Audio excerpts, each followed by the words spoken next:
How's it going, guys? It's Garrett with Gulf Coast Angling. We just got back from our 3-day tournament where we fished offshore about 100 miles for 3 days, caught some wahoo, mahi, blackfin tuna. Didn't have the success in terms of weighing a fish that we wanted, but we brought home plenty of meat.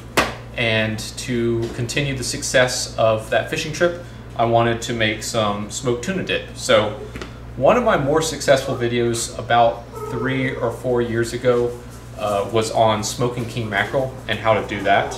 So I'll refer that recipe to you guys here. Links down below in the description if you want to watch that. We're going to skip that step. So I'm assuming you've watched that. If you haven't and need to follow that recipe, just go watch that video and you'll learn how to smoke mackerel, in this case blackfin tuna, to be incredibly tasty. So good. So after you've done that step, now what this video is about is how to turn that smoked fish into smoked fish dip. Let's go through the ingredients required. So this recipe is blessedly easy to make. Once you get past the smoked fish part, the assembly of the dip goes rapidly and easily. So going through the ingredients, number 1, you're going to need your smoked fish dip. Number 2 is your base. It's going to be cream cheese. I just got the store brand stuff here. That goes along with some regular sour cream. We're using the little mini container for the amount of fish we have here.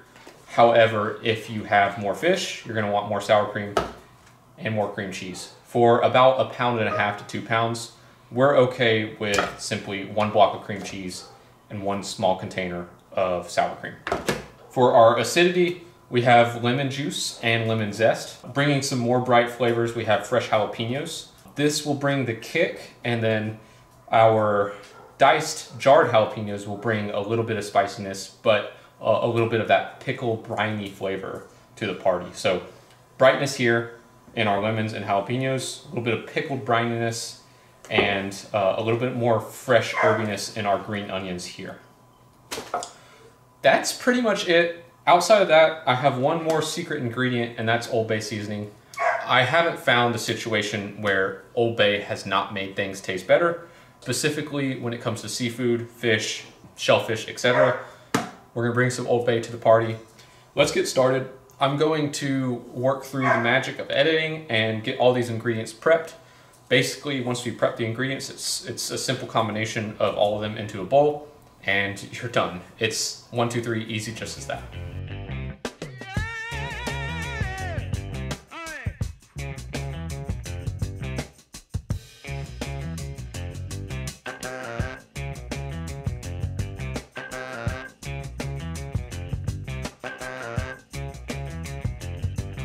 I think I have everything processed, and here's how easy it is. We're gonna start with our cream cheese. Make sure it's close to room temperature. Mine's not quite there, but it's not fridge cold either. We're gonna add our sour cream. We're looking at about a 1-to-1 ratio of our cheeses / dairy for our dip to our actual fish. We want plenty of fish in this recipe. So next, I'm going to quickly blend those together with a hand mixer. All right, guys, so we got our fats blended. We're ready to combine the ingredients. There is no specific order in which you need to combine ingredients, except I advise you add the Old Bay first.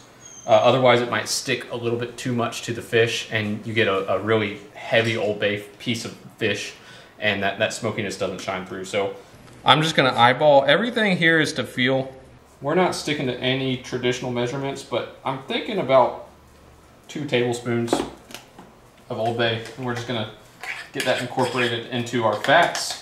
So now that we have our Old Bay added, it's sort of semi-dissolved in our fats, which is what we want. We don't want it clinging to the meat. Feel free to add ingredients at whatever order you want.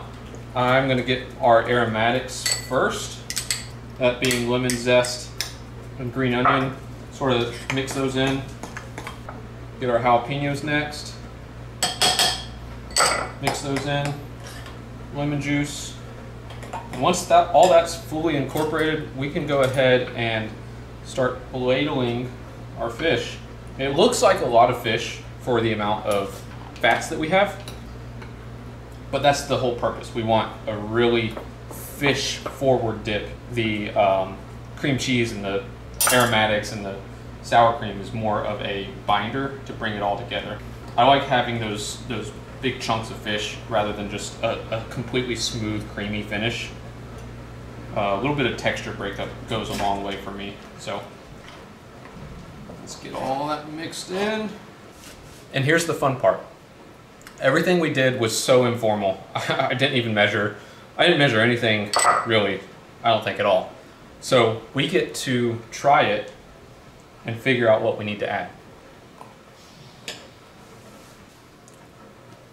I could use more spice. I don't think I'm going to, just knowing the people that is going to eat this with me. I don't think they'd appreciate the spice. Personally, I could use more spice, maybe a little more Old Bay. Maybe we could dice up this remaining jalapeno. I'll try one more bite. Let's make sure I get everything incorporated so I get a bit of everything. I think we're good. I don't think we need to tweak anything, but obviously this recipe is to be made to taste. So tweak it how you want. I think a little Worcestershire sauce. I think a little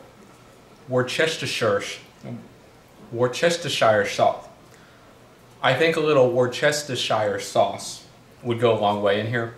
I'm gonna leave it be. I think I've made it to how the people that I will be serving this to will like it. Add some brown sugar, add some W sauce, add some ketchup. I mean, just go wild. I think the base ingredients you have here are gonna get you pretty close to where you wanna be. And once you're there, you just go wherever you want from there.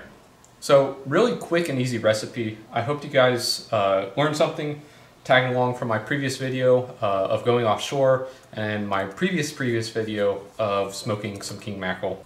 Thank you all for watching. If you're new here or if you're relatively new, thank you for subscribing and hope to see you on the flip side.